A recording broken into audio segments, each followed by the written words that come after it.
పల్నాడు జిల్లా చిలుకలూరిపేట పట్టణంలోని చౌత్రా సెంటర్లో ఆర్యవైశ్య కళ్యాణ మండపంలో ఉన్నటువంటి శ్రీ వెంకటేశ్వర స్వామికి నిర్వహించిన ప్రత్యేక పూజా కార్యక్రమంలో మాజీ మంత్రి పత్తిపాటి పుల్లారావు పాల్గొన్నారు. తిరుపతి లడ్డు విషయంలో వైసీపీ నేతలు దుష్ప్రచారాలు చేస్తూ భక్తుల మనోభావాలను దెబ్బతీసే విధంగా వ్యవహరిస్తున్నారని పత్తిపాటి పుల్లారావు మండిపడ్డారు. ఈ సందర్భంగా రాష్ట్ర వ్యాప్తంగా టీడీపీ తెలుగు మహిళలు శ్రీవారి ఆలయాలను పసుపు నీళ్లతో శుద్ధి చేసే కార్యక్రమాన్ని చేపట్టారన్నారు.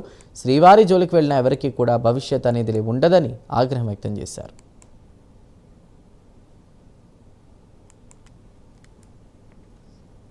తిరుపతి లడ్డులో కల్తీ నెయ్యి వాడారు, భక్తుల మనోభావాలు దెబ్బతీశారు అని స్పష్టంగా సిట్టు చెప్తా ఉన్నప్పటికీ వైసీపీ నాయకులు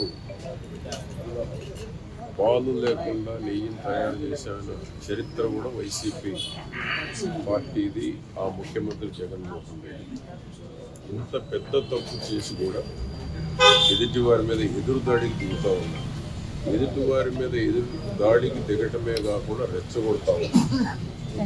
భక్తుల మనోభావాలు రోజు రోజు దెబ్బతినేటువంటి శ్రీవారి యొక్క పవిత్రమైనటువంటి అపవిత్రత చేసి చెప్పలేసుకోవాల్సింది పోయి ఇంకా ఎదురుదాడి చేసి ఈ విధంగా అధికార పార్టీ మీద నెట్టాలి, ముఖ్యమంత్రి మీద ఆ యొక్క అవాస్తవాల్ని చిత్రీకరించాలి, ఉప ముఖ్యమంత్రి మీద ఆ అవాస్తవాన్ని ఏ విధంగా చిత్రీకరించాలి అనేటువంటి దురాలు